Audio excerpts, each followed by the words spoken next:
Bueno, yo había quedado que ya hoy vamos a empezar a platicar como usted tiene los documentos del derecho internacional humanitario, quería empezar eh, recordando básicamente la base de los documentos que ustedes tienen en ese marco del derecho internacional humanitario.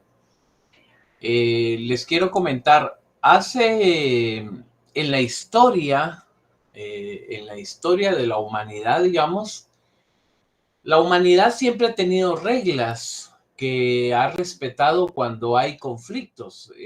Siempre, aún la época histórica, en la época muy antigua, siempre la humanidad ha tenido condiciones o reglas que respetaba en caso hubiera un conflicto, ya sea un conflicto interno o un conflicto entre diversas naciones o diversos estados o diversas poblaciones.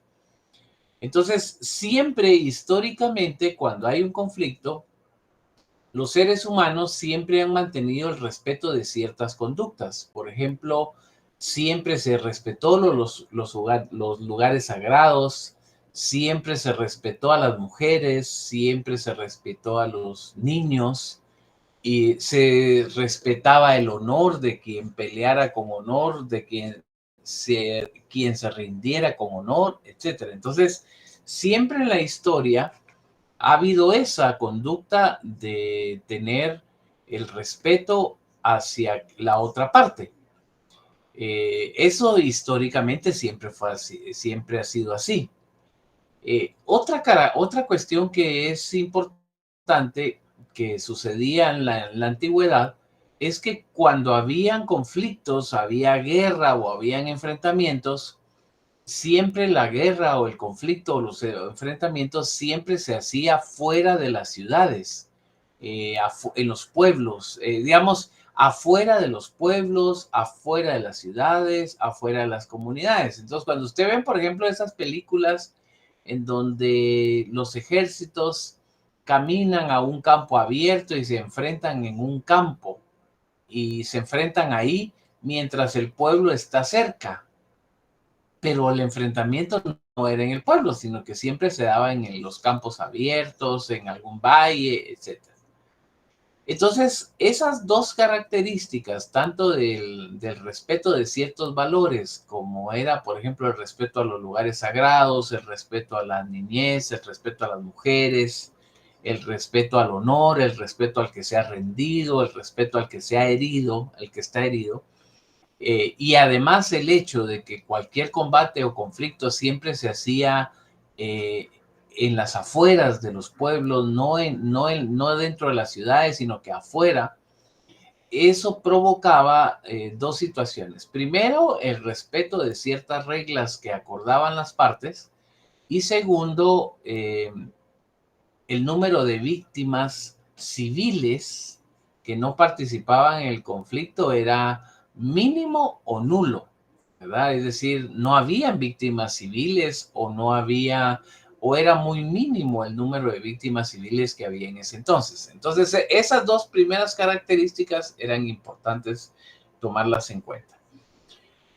Con el paso de los años, fueron estableciéndose diversas reglas, diversas conductas diferentes y, por ejemplo, para la guerra civil de los Estados Unidos, cuando se dio la guerra civil de los Estados Unidos, en el año de 1863 se, se dio, era la época de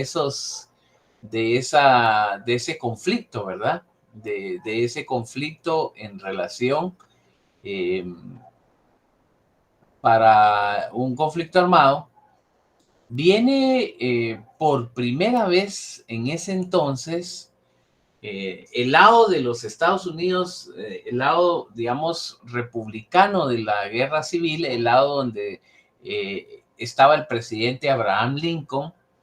El presidente Abraham Lincoln establece unas reglas para los soldados en combate. Y entonces ese documento se reconoce como el primer instrumento a nivel internacional o histórico, en donde por primera vez uno de los ejércitos participantes pone reglas para el conflicto y establece para los combatientes reglas que tenían que ser respetadas y observada por las partes, digamos, por las Fuerzas Armadas de los Estados Unidos, el ejército de los Estados Unidos, que tenían que respetar ciertas conductas, ¿verdad? Ciertas reglas, y en esas reglas se tenían que conducir los combatientes de los Estados Unidos. Entonces, eso es por primera vez se hizo esta normativa, que se puede decir entonces que es el tratado o las reglas en materia de derecho internacional humanitario, las primeras que existieron en la historia, ¿verdad? Esas eran las condiciones que se establecieron. Entonces, como ya para 1863, el presidente de Estados Unidos encomienda a un militar de origen alemán, le encomienda que redactara ese código de Lieber. A partir de ahí, el ejército de la parte de los Estados Unidos comenzó a respetar ese conjunto de reglas, ¿verdad? Y comenzaron a aplicarlo en el caso de las Fuerzas Armadas de los Estados Unidos. Les voy a mostrar rápidamente, no es para memorizarlo, sino porque es un documento que, a pesar de que es muy antiguo, es extenso. Entonces, este era ahorita les voy a mostrar acá. Este era el código de Lieber. Vamos a ver, ¿dónde está? Espérenme, solo voy a... Aquí está.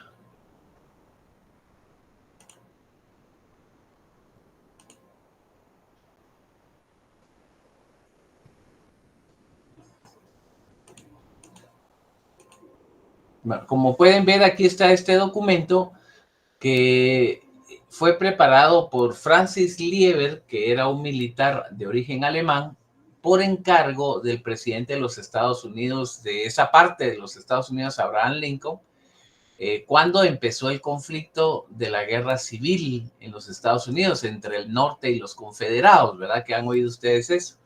Y este es el documento, digamos, que proclamó el presidente de Estados Unidos un 24 de abril de 1863.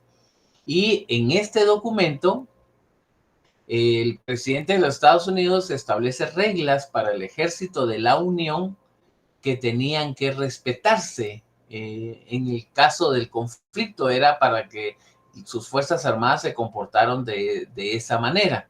Y ahí aclaraba cuáles eran las conductas que tenían que respetar las Fuerzas Armadas del Ejército de los Estados Unidos. Y vean, por ejemplo, aquí en el número 4 que se ve acá, ¿sabes? Acá establece: la ley marcial es simplemente la autoridad militar ejercida de conformidad con las leyes y costumbres de la guerra. Las costumbres de la guerra era lo que yo les decía, ¿va? El respeto a los lugares sagrados, el respeto a los niños, el respeto a las mujeres, el respeto a los que se han rendido, etcétera. Eso es. Vean, por ejemplo, esto que aparece acá, dice: la opresión militar no es ley marcial, es el abuso del poder que la ley otorga, ¿verdad? Habla de que no deben abusar, que no debe haber abuso hacia la población civil. Por ejemplo, aquí en el número 6 dice: todo el derecho civil y penal continuará su curso normal en los lugares y territorios enemigos bajo la ley marcial. Entonces se establece que no va a haber arbitrariedad, sino que hay reglas, etcétera. Vamos a ver, y así. Y en general, ustedes ven que es importante que para 1863 se respeten ciertas condiciones. Por ejemplo, aquí en el 11 dice, el derecho de la guerra no solo desaprueba toda crueldad y mala fe en los encuentros con el enemigo durante la guerra, sino también el desconocimiento de las estipulaciones solamente acordados por los beligerantes. Entonces se desaprueba toda crueldad, eh, etcétera. Entonces, esto es uno de los antecedentes más importantes de un documento que se convirtió en una ley en una de las partes en conflicto y que regulaba la conducta de las Fuerzas Armadas durante un conflicto. Esta es esta primera parte. Entonces, con el paso de los años, fue pasando el tiempo y como la humanidad todo el tiempo está en guerra, ¿va? Y la humanidad, la humanidad todo el tiempo estaba combatiendo, todo el tiempo está batallando.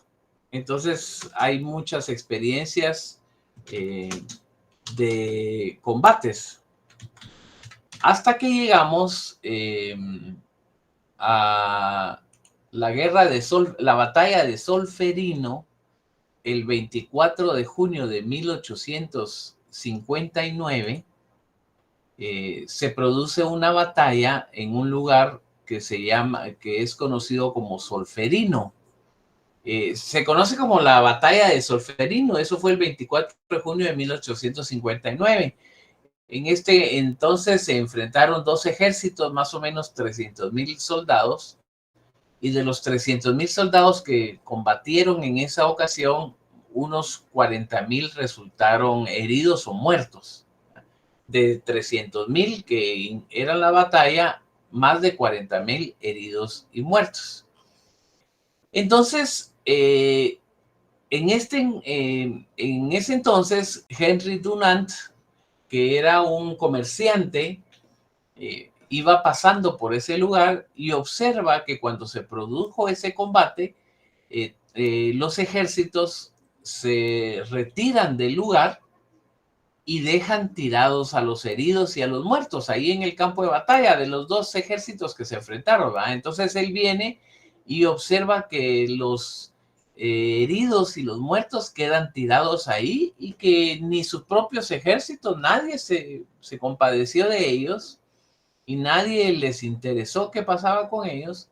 Y entonces viene él y organiza un grupo de personas, y ese grupo de personas fueron las que acudieron al lugar y comenzaron a prestarle ayuda a los heridos y a los muertos. No importando de dónde eran, no importando de qué país eran, ni importando a quién representaban. Entonces era simplemente el hecho de ir por humanidad, hacer algo por todas esas personas que estaban heridas y tiradas en el suelo, ¿verdad? Entonces, viene y presta esa ayuda. Derivado de esto que él hace, digamos, voy a aquí. Entonces, derivado de esta situación, viene Henry Dunant y escribe un libro que se llama Recuerdo de Solferino, ¿verdad? Y que es en el libro donde describe todo lo que tuvo la oportunidad de observar en este conflicto y detalla, ¿verdad? Y como consecuencia de este libro, aquí tienen lo que el Comité Internacional de la Cruz Roja narra sobre la batalla de Solferino, es esto que ven acá. Entonces ahí narra toda la historia y ahí, como consecuencia de esto, nace el Movimiento Internacional de la Cruz Roja, que básicamente es un movimiento internacional que establece a un organismo que se llama Cruz Roja, que tiene como finalidad prestar asistencia a los heridos y muertos de los conflictos armados, no importando de dónde son, no importando el país a que representan, no importando nada, y siendo la Cruz Roja neutral. Pero algo que era importante aquí es que en esta narración que yo les hago de la batalla de Solferino, cuando hablamos de los 40,000 muertos que estaban en el campo de batalla, eh, todos eran militares, todos eran como parte de las Fuerzas Armadas, ¿verdad? Entonces, digamos que ahí todo seguía en el marco de lo que siempre estábamos acostumbrados a la guerra, ¿verdad? Y a partir de aquí, su movimiento internacional de la Cruz Roja, y que se divide en dos partes, ¿verdad? Uno son los grupos de socorro, la Cruz Roja de los países, la Cruz Roja Nacional, que sirve como un cuerpo de rescate, y el otro es el Comité Internacional de la Cruz Roja, que sirve como un órgano que es el que se encarga de auxiliar a las víctimas de los conflictos armados. Pero aquí en Solferino, 40,000 heridos y muertos, todos eran militares. Así llegamos más o menos al siglo XX, más o menos terminamos el siglo XIX y pasamos al siglo XX, porque acuérdense que esto fue en 1859, entonces ya faltaban pocos años para el siglo XX. Empezamos el siglo XX básicamente con un primer acontecimiento de nivel mundial, ¿verdad? Un primer acontecimiento de nivel mundial que fue fue en esencia la Primera Guerra Mundial. Eso fue, digamos, la Primera Guerra Mundial,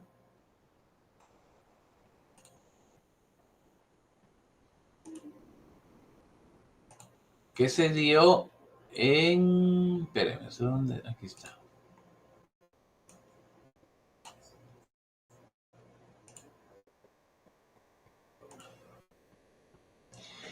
Llegamos entonces a la Primera Guerra Mundial, ¿verdad? Como la Primera Guerra Mundial estalló en el año de 1914, ¿verdad? Fue cuando empezó la Primera Guerra Mundial y duró hasta 1918. Precisamente como lo hace su nombre, fue el primer conflicto que tuvo la calidad de una Primera Guerra Mundial. Ahora, en el caso de este conflicto, tiene características muy especiales porque en este conflicto fue cuando por primera vez se dieron ciertos efectos que eran diferentes. Por ejemplo, fue el primer conflicto donde los vehículos mecánicos se volvieron parte de los ejércitos y de su participación en la guerra. Entonces aparecieron los camiones, los vehículos, los tanques, eh, los primeros submarinos, los primeros aviones, y por primera vez en la historia hubieron combates en el mar y en el aire y en el mar al mismo tiempo, ¿verdad? En el aire fue la primera guerra donde hubo por primera vez, eh, hubo, digamos, hubo el uso de ciertas armas que nunca se habían utilizado en la historia, ¿va?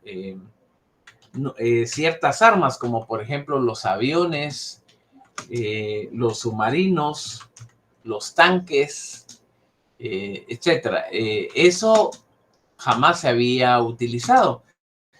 Pero también hubo el uso del gas, por ejemplo, eh, el uso de gas venenoso como arma de guerra, se utilizaron gases tóxicos, etcétera. Cuando la Primera Guerra Mundial terminó, eh, más o menos se estimaba que habían fallecido más o menos unas 17 millones de personas habían muerto para la finalización de la Primera Guerra Mundial, ¿verdad? Digamos, entre 10 y 17 millones es lo que se estima, ¿verdad? Entre 10 y 17 millones. Ahora, pero ¿qué es lo relevante de la Primera Guerra Mundial? Aparte del uso de armas nuevas, armas que nunca se habían usado, es que se estableció que más de 10 millones entre 10 y 17 millones de víctimas. Ahora, pero ¿qué fue lo diferente ahora? Lo diferente fue, por primera vez, las ciudades fueron bombardeadas y fueron atacadas. O sea, aquella costumbre que había de que las guerras siempre eran en los campos, en las áreas abiertas, se dejó a un lado. Y ahora, por primera vez, se atacaron las ciudades, ¿verdad? Las ciudades devastadas, algo que no había pasado en ninguna guerra anterior. Por primera vez se dieron bombardeos masivos a a ciudades, lugares de civiles. Entonces, esta guerra arrojó el primer resultado en donde de los 10 a 17 millones de víctimas, por primera vez, más de un 40% eran civiles y un 60% eran militares. O sea, mientras ustedes ven que históricamente no habían casi víctimas civiles, por primera vez se cambia. Y aparecen ahora más o menos mitad entre civiles y militares fallecidos. Eso nunca había pasado en la historia donde los civiles resultaran como víctimas. Y el número de civiles grande y por primera vez una cantidad muy grande de ciudades devastadas. Y además se rompió aquel respeto de lo que se llamaba antes las costumbres de la guerra, ¿verdad? Desapareció eso de que ya no se respetaba las iglesias, ya no se respetó a las mujeres, ya no se respetó a los niños, etcétera. Entonces ya se perdió ese respeto ese respeto que se esperaba a los niños y a los centros, a los lugares sagrados, a las mujeres, etcétera. Bueno, cuando termina la Primera Guerra Mundial, se forma un organismo que se llama, en 1918, la Primera Guerra Mundial fue de 1914 a 1918. Y en 1918 se crea un organismo que se dijo que ese organismo iba a ser el organismo que iba a lograr ponerle fin a los conflictos armados, ¿verdad? Este organismo estaba creído de tal manera que este organismo iba a lograr que nunca que no volviera nunca a haber un conflicto, ¿verdad? Armado a nivel mundial, ¿verdad? Digamos que ese era un sueño, ¿verdad? Un sueño de la humanidad.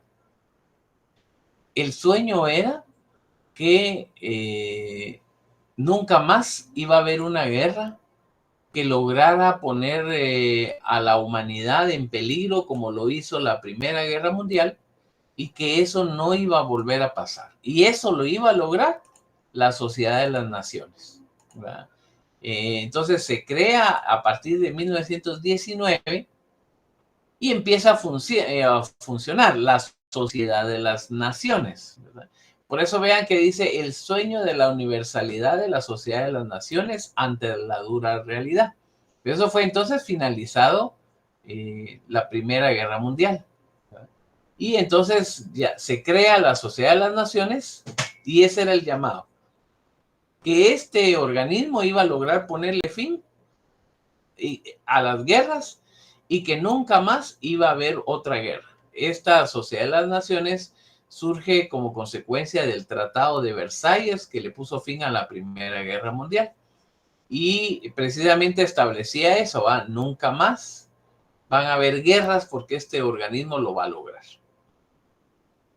Ahora, lamentablemente esto no funcionó. No funcionó porque cuando terminó la Primera Guerra Mundial, en ese Tratado de Versalles, se le impusieron a Alemania, que había sido el país perdedor, condiciones demasiado que la ahorcaban económicamente, que la obligaban a pagar los daños de la Primera Guerra Mundial y que la obligaban a resarcir los daños de la Primera Guerra Mundial. Y fueron condiciones así demasiado crueles hacia Alemania. Esto provocó una tensión, un desacuerdo, una inconformidad, etcétera, etcétera. Y eso provocó, como consecuencia de la inconformidad que tenía Alemania,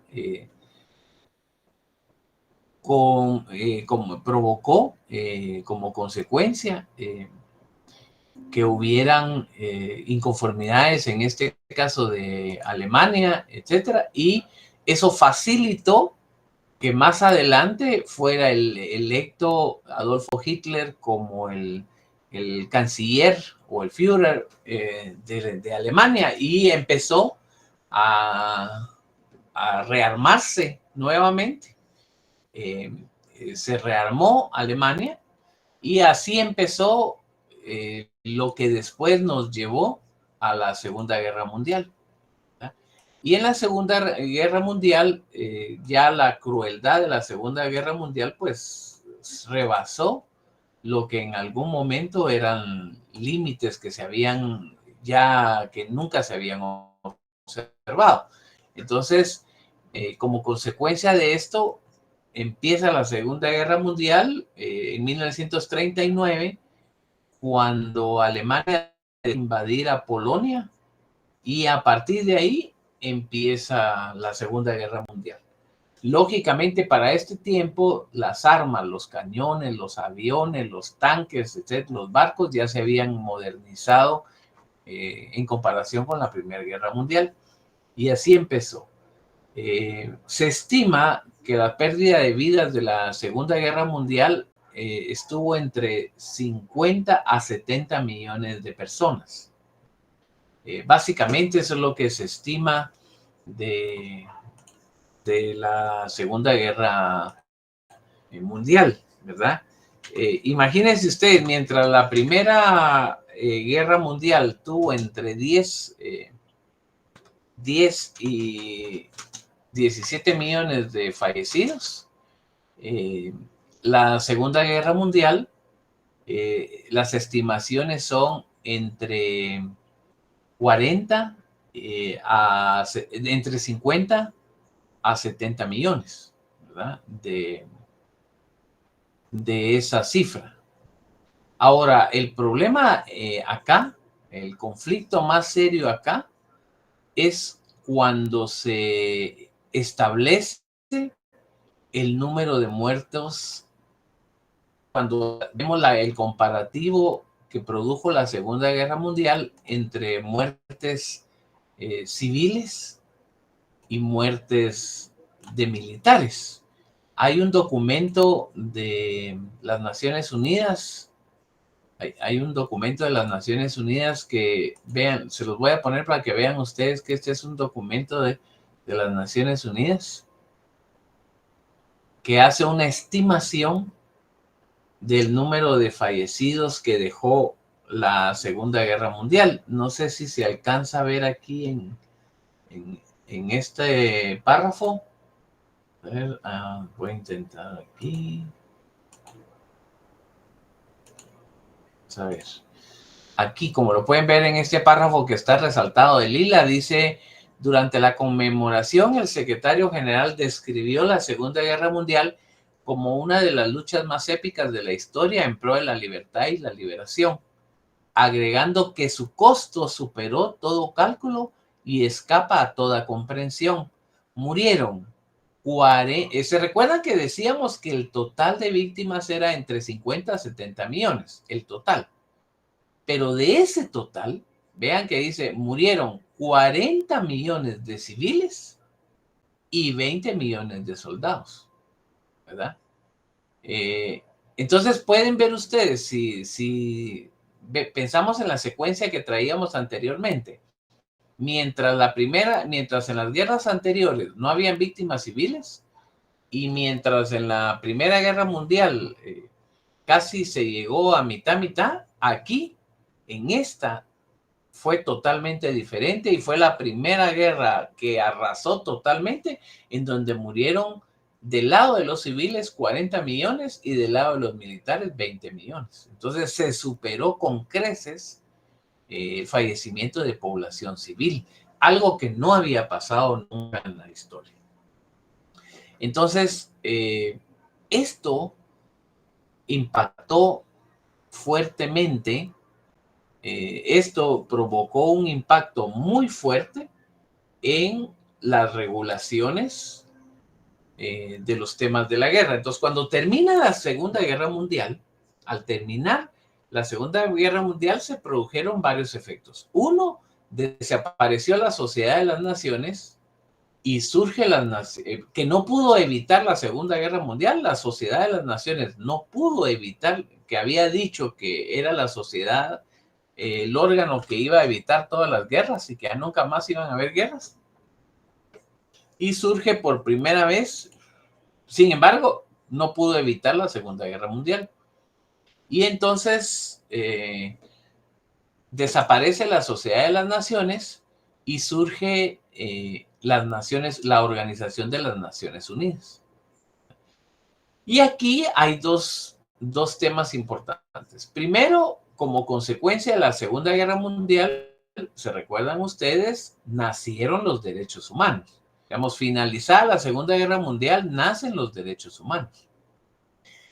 Ahora, en el caso del derecho internacional humanitario, ese no había nacido, no nació aquí porque se recuerdan que ese ya venía de antes. El derecho internacional humanitario ya venía desde el Código de Lieber prácticamente, y en la batalla de Solferino con el nacimiento de la Cruz Roja se sustentó, y hubieron unos tratados anteriores de 1925, etcétera, que ya regulaban temas de derecho internacional humanitario. Pero lo que sí pasó fue que sufrió un gran impulso el nacimiento del derecho internacional humanitario, el fortalecimiento del derecho internacional humanitario al finalizar la Segunda Guerra Mundial, porque entonces en 1939 se dictan por la comunidad internacional 4 importantes convenios, que estos ya están ahí en el documento que ustedes tienen. Estos convenios fueron dictados en 1939, en 1949, perdón, en 1949.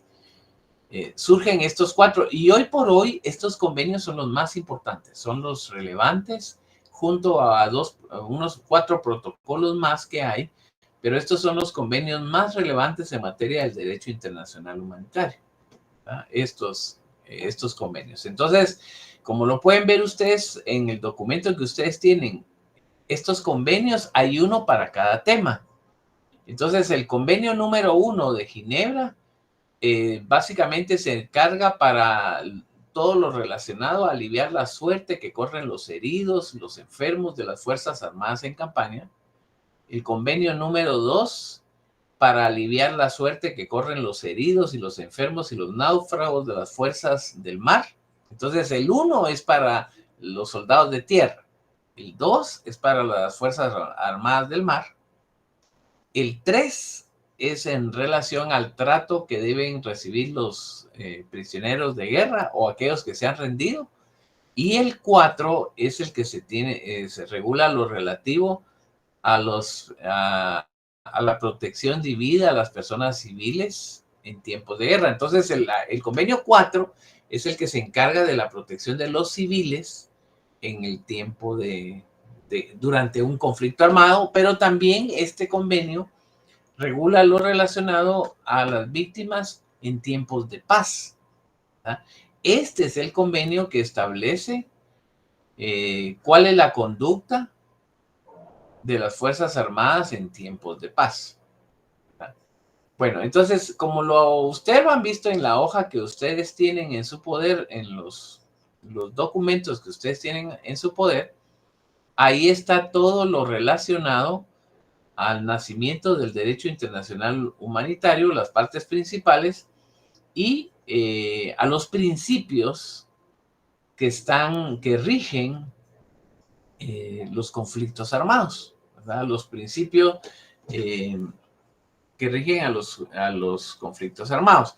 Y aquí, en este documento que ustedes tienen en su poder, por ejemplo, es algo que quiero resaltar yo, es las prohibiciones, las restricciones a que están sometidos los medios y métodos de hacer la guerra. Es decir, el derecho internacional humanitario no prohíbe la guerra. Su función no es prohibir la guerra. No es esa su función. Eso de la guerra es otro tema. Una cosa que quería comentarles, que también es importante que lo tomen en cuenta ustedes, compañeros, es que estos convenios de Ginebra sobre el derecho internacional humanitario no son de las Naciones Unidas. No son parte de las Naciones Unidas. El Comité Internacional de la Cruz Roja no es parte de las Naciones Unidas. Entonces es independiente, porque el Comité Internacional de la Cruz Roja debe ser neutral. Es una característica de ser neutral. Entonces, en esa neutralidad no es parte de las Naciones Unidas, sino que ellos son aparte. Pero la razón de ser aparte es para ser neutrales. En las Naciones Unidas hay un momento donde la Organización de las Naciones Unidas puede ponerse del lado de alguien. Por ejemplo, cuando en 1950, más o menos 1950, se dio la guerra de Corea. En el caso de la guerra de Corea, digamos, Corea del Norte imagínense ustedes, la Segunda Guerra Mundial terminó en el año 45 y ya para el año 50 ya había empezado, ya estaba la guerra de Corea. En la guerra de Corea, Corea del Norte invadió Corea del Sur. Pero cuando Corea del Norte invadió Corea del Sur, lo hizo con el apoyo de China, de Vietnam, de la Unión Soviética y de países de orden comunista. Corea del Norte invade Corea del Sur. Pero ahí el Consejo de Seguridad de las Naciones Unidas declaró ilegal ese ataque que hizo Corea del Norte. Entonces viene el Consejo de Seguridad de las Naciones Unidas y arma un ejército de países. Y más o menos 15 países, encabezados por Estados Unidos, Francia, Inglaterra, se unen y invaden Corea. Y son ellos los que logran recuperar Corea del Sur. Pero fue el Consejo de Seguridad de las Naciones Unidas. Fue ese organismo el que declaró ilegal el ataque de Corea del Norte y llegó y armó una fuerza y fue a recuperar Corea del Sur. Por esa razón, el Comité Internacional de la Cruz Roja no es parte de las Naciones Unidas, porque el Comité Internacional de la Cruz Roja siempre será neutral. Nunca pasará eso que se ponga en contra de un país. Y ahí es donde viene entonces estos convenios. Pero entonces, hablando de las restricciones a que están sometidos los medios y métodos de hacer la guerra, aquí en este párrafo que tienen ustedes enfrente, es importante tomar en cuenta entonces que el Comité Internacional de la Cruz Roja y los convenios de Ginebra no prohíben las guerras, porque esa no es la función de ellos. Ellos lo que regula el derecho internacional humanitario es la conducta de las Fuerzas Armadas que están en combate en relación a la guerra. Por eso es que se dice que el derecho internacional humanitario es el derecho en la guerra. no el derecho a la guerra, no, a la guerra no, el derecho en la guerra. Es algo así como decir que hasta la guerra tiene límites y hasta la guerra tiene reglas. Entonces, digamos, la mayoría de prohibiciones están acá. La mayoría de prohibiciones, hay más, pero digamos que estas son las más comunes. Aquí pueden ver ustedes, compañeros, que dice el derecho internacional humanitario prohíbe, entre otras cosas, dice, los medios y los métodos militares que, fíjense que los medios son las estrategias, ¿va? Las armas, digamos, son las bombas, las armas, los aviones, etc. Y cuando dicen los métodos, son la forma de usarlos. ¿Va? Los medios son las armas y los métodos es la forma en que se usan, las estrategias, ¿va? Entonces ahora dice, ¿qué es prohibido en un conflicto armado? Primero, todo medio o método que no distinga entre las personas que participan en los combates y las que no toman parte en los combates. Esa es la primer prohibición. Un tipo de arma que no distinga entre las personas que participan y las personas que no participan, como por ejemplo las minas antipersonales, ¿verdad? Poner una bomba en un campo y de ahí quien pase explota. Esa es prohibida porque esa no puede distinguir entre un civil, entre un niño, entre un anciano y un militar. Por eso es prohibida, ¿verdad? Hay unas bombas que se habían inventado hace poco que se les llama las bombas de racimo, que son una bomba grande, digamos que la tira un avión, la bomba grande, y después esa bomba grande se fracciona en cientos de bombas pequeñas y se dispersa en un campo. Esas son prohibidas porque esas no apuntan a un solo lugar, sino que a esas arrasan en general. Entonces esas son armas que no distinguen entre las personas que participan en los combates y las que no participan. Entonces, por eso son prohibidas. ¿Qué más es prohibido? Las armas o métodos que causen daños superfluos o sufrimientos innecesarios. Es decir, en el derecho internacional humanitario es legal matar, es legal. Pero lo que la ley establece es legal matar.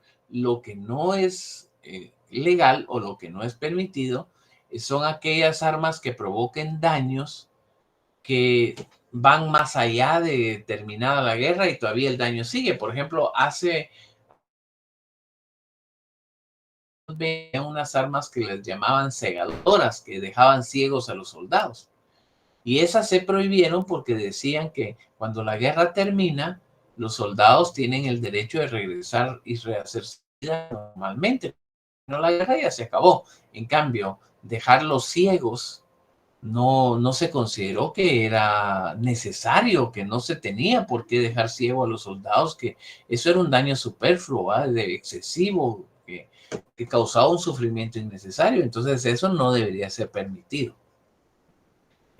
Prohibieron las armas cegadoras, esas que provocan daños superfluos. ¿Qué otro tipo de armas son prohibidas? Las que causan daños graves y duraderos al medio ambiente. Porque termina la guerra y el medio ambiente queda lesionado. Entonces no puede haber un arma que cause un daño severo al medio ambiente, porque entonces eso sería dañar a la humanidad permanentemente y no solo un conflicto armado. Eso es, por ejemplo, algo que hay que tomar en cuenta. Están prohibidas las balas explosivas, las que explotan en el cuerpo, porque es un daño excesivo, por ejemplo. Las armas químicas, las armas biológicas. Aquí están las que dicen, las que causan cegueras, las minas antipersonales, ¿verdad? Eso sería entonces hablando de los métodos y armas prohibidas. Eso sería lo que hay que tomar en cuenta. Ahora, en cuanto a las regulaciones específicas, el derecho internacional humanitario contiene ciertos principios que son los que prevalecen como rama jurídica, ¿verdad? El primer principio que encontramos es el principio de humanidad. Se debe tratar con humanidad a todas aquellas personas que no participan en las hostilidades, inclusive a los que se han rendido, ¿verdad? Y a los que han quedado fuera de combate. Es decir, tratar con humanidad a los que no participan y además a los que se han rendido. Los que se han rendido son los prisioneros, ¿verdad? Ese es el principio de humanidad. El principio de igualdad entre beligerantes.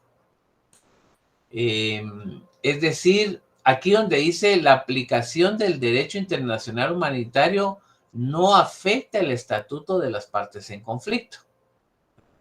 Aquí dice, ve, ya que el jus in bello, eso significa el derecho en la guerra, el derecho en la guerra, ¿verdad? Eso significa jus in bello, ¿verdad? El derecho en la guerra, ¿verdad? Es independiente. Aquí vean que dice, ya que el jus in bello, es decir, el derecho en la guerra, es independiente del jus ad bellum. Aquí, esto significa del derecho a la guerra. El derecho en la guerra es independiente del derecho a la guerra. Es decir, un país puede tener derecho de ir a la guerra, digamos, como pasó con Israel, por ejemplo. Israel fue atacado un día sábado y el día domingo empezó a responder, digamos. Ese sería el jus ad bellum, el derecho a la guerra. ¿Va? Fue atacado, empieza a defenderse. Digamos, ese es el jus ad bellum. Pero no quiere decir que Israel no respete el derecho en la guerra. Entonces, Israel tiene el derecho de ir a la guerra, pero tiene que respetar el derecho en la guerra. Eso lo debe tener presente. El principio de necesidad militar, ¿no? Es decir, cada vez que se planea un ataque, los ataques deben tener un resultado positivo hablando militarmente, ¿verdad? No atacar solo por atacar a la población o atacar a o vencer solo por atacar, no, tiene que haber un resultado militar, pero que es importante que este resultado sea menor para no causar más daño de los necesarios, para no causar más daño del necesario. El principio de no discriminación, este tiene que ver, se prohíbe toda distinción en la aplicación del derecho internacional humanitario por razón de raza, color, sexo, lenguaje, etcétera, y religión. No como pasaba en Alemania en la Segunda Guerra Mundial, que los judíos no tenían derechos, pero no fueron solo los judíos, ¿verdad? Los judíos, los gitanos, ciertas poblaciones que habían en los países como Serbia, la Yugoslavia, etcétera. O sea, todo el mundo tiene presente el tema de los judíos, pero realmente no fue solo a los judíos, fue a los gitanos también y a otras comunidades también que los nazis consideraban menos que humanos. Entonces, eso es lo que establece el principio de la no discriminación, ¿verdad? El principio del derecho de Ginebra, se le llama derecho de Ginebra a esos tratados que tienen que ver con regular los conflictos armados, ¿verdad? Por eso es que se dice que los convenios de Ginebra, por eso se le llama derecho de Ginebra, ¿verdad? Que tiene que ver con proteger a las personas que se declararon fuera de combate y además a los civiles que no participan en el conflicto. El principio de inmunidad básicamente significa que toda la población civil no puede ser atacada. La población civil no puede ser atacada, ¿verdad? Debe ser siempre tratada como una población con derecho a ser protegida siempre.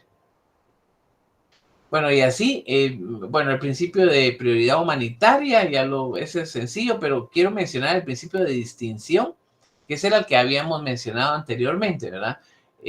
Las partes en conflicto deben distinguir en todo momento entre población civil y población combatiente. Los ataques deben ser dirigidos únicamente contra los combatientes y no contra la población civil. Se debe hacer distinción entre los bienes civiles y los objetivos militares. Los ataques no deben ser dirigidos contra los bienes civiles. El principio de proporcionalidad, ¿verdad? Se prohíben las armas y los métodos que causen a las personas civiles daños excesivos y a los bienes civiles daños excesivos. Con respecto a la ventaja militar, es decir, no, hay ataques que no representan mayor ventaja para el conflicto, pero que solo dañan a la población civil. Y por último, quiero resaltar este que se llama perfidia. La perfidia es como engañar, como truco, como deslealtad más o menos, eso es perfidia, truco, engaño, deslealtad. Entonces, en este caso, por ejemplo, es prohibido atacar vehículos o instalaciones que tengan el símbolo de la Cruz Roja, es prohibido, pero lo que es prohibido, entonces esos deben estar protegidos. Pero por lo mismo, ningún ejército puede, por ejemplo, usar una ambulancia para escapar, digamos. Varios soldados se esconden adentro de una ambulancia. Eso sería prohibido, porque entonces estarían causando una perfidia, es decir, engañando y usando inadecuadamente un símbolo de protección. Bueno, eso sería, digamos, en general esta primera parte que yo quería comentar del derecho internacional humanitario. Les quiero consultar, antes, yo sé que tal vez ahorita es un poquito así como monótono porque ustedes ya tienen los documentos, entonces ya no lo repaso tan detalladamente porque ustedes ya lo tienen y además ya supongo yo que ya vieron el video que yo les mandé de Derecho Internacional Humanitario.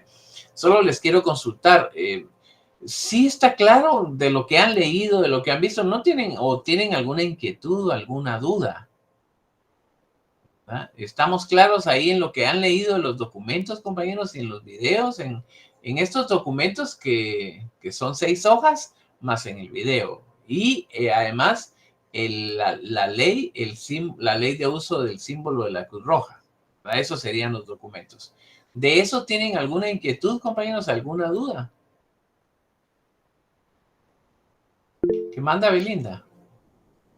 Licenciado, buenas tardes.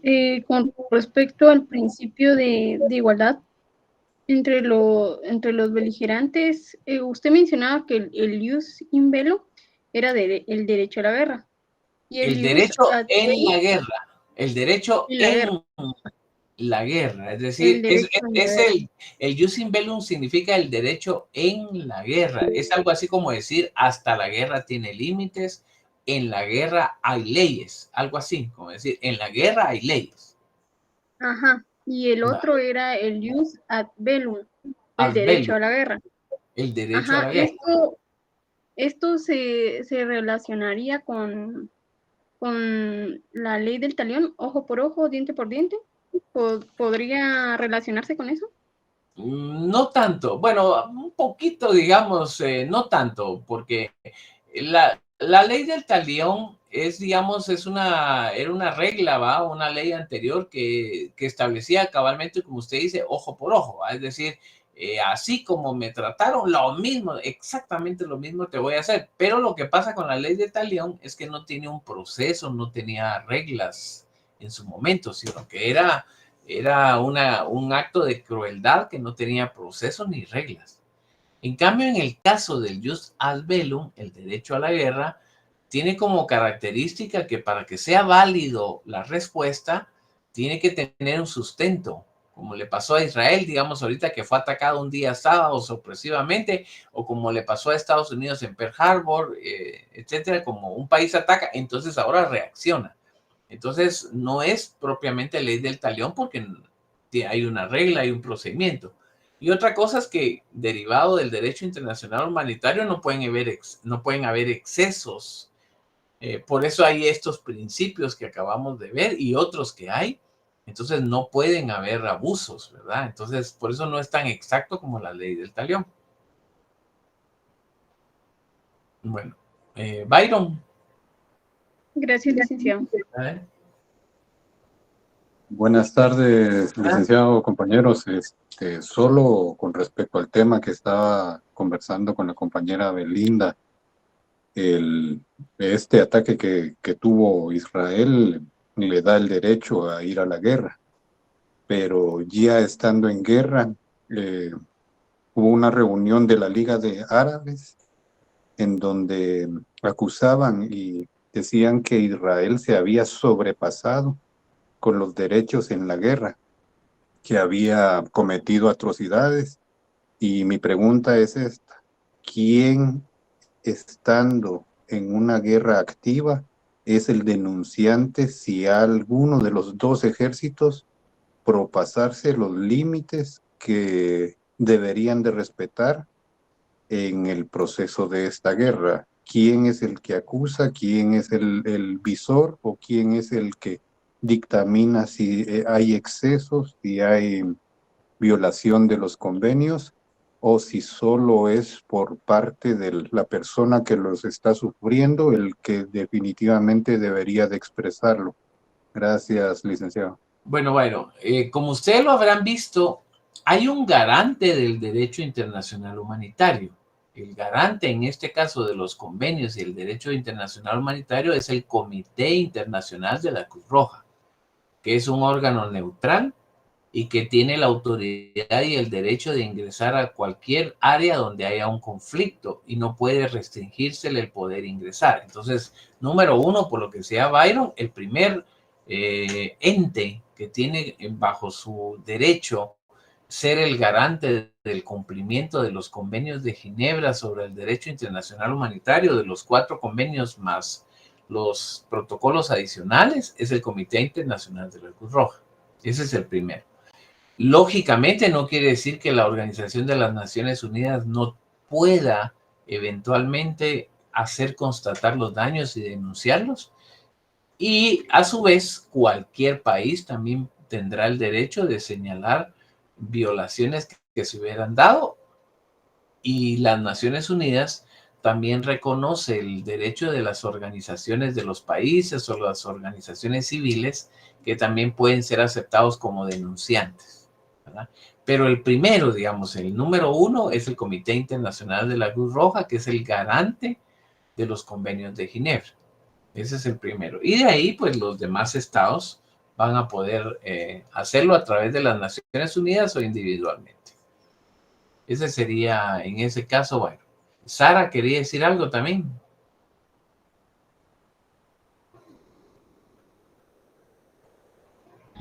Sí, licenciado, gracias.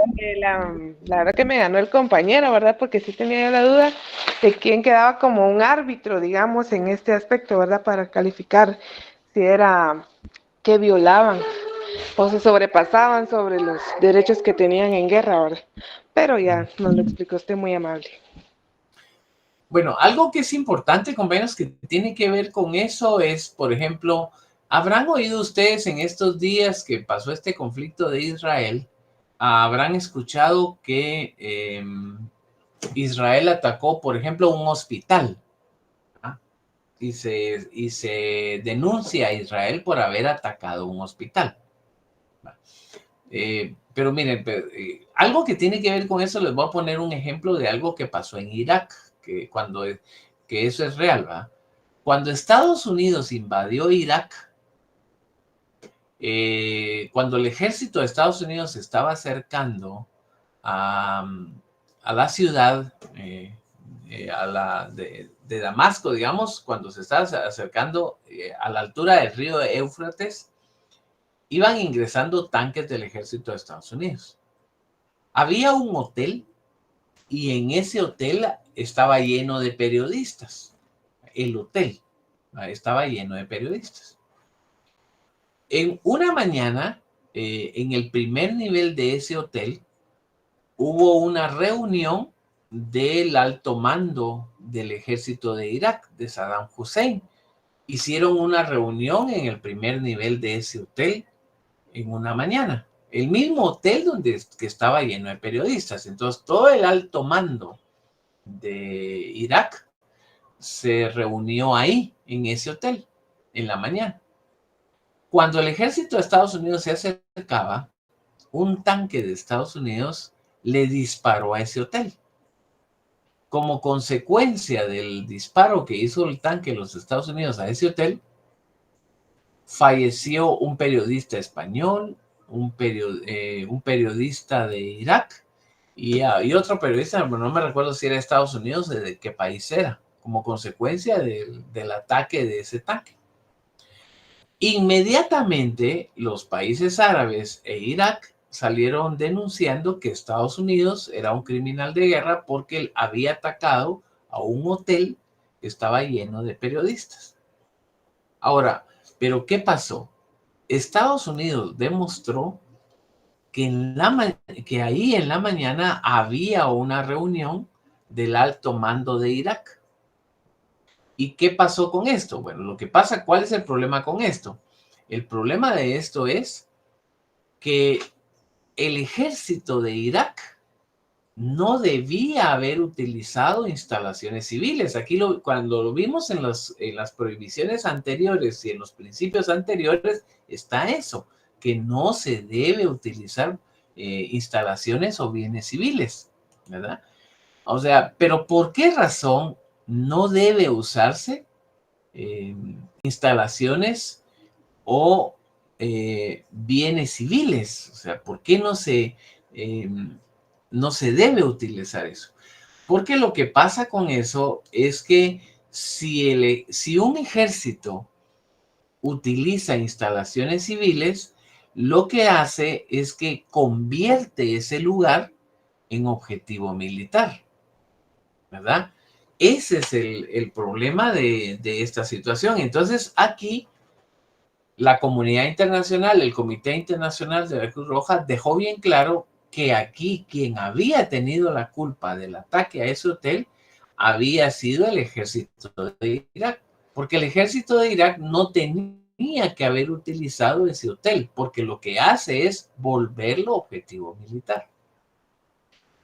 Cuando se acusa mucho ahorita a Israel de que Israel atacó una escuela, años después hubo igualmente ahí en Irak hubo un ataque a una escuela. Estados Unidos atacó una escuela. Pasó lo mismo. Cuando se hizo la investigación, se demostró que desde esa escuela habían colocado un lanzacohetes y estaban lanzando cohetes desde el patio de la escuela para el ejército de Estados Unidos.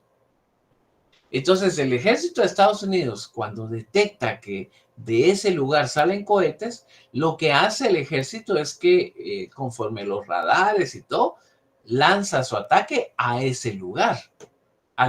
Del lugar donde salen los cohetes, Estados Unidos, según su radar, le lanza el ataque a ese lugar. Es decir, Estados Unidos no se pone primero a averiguar, va a decir, bueno, antes de atacar voy a averiguar qué es ese lugar, quiénes viven ahí, quiénes están ahí.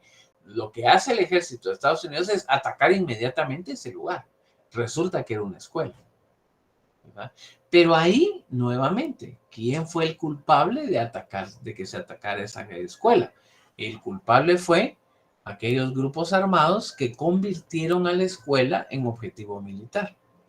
¿Ah? Y lo mismo pasa, por eso habrán oído ustedes las noticias últimamente y habrán escuchado que, por ejemplo, hoy salió la noticia de que Israel localizó túneles que iban desde un hospital en Gaza a otro hospital que es el más grande de Gaza, eran túneles de más de 500 metros, de un hospital a otro hospital.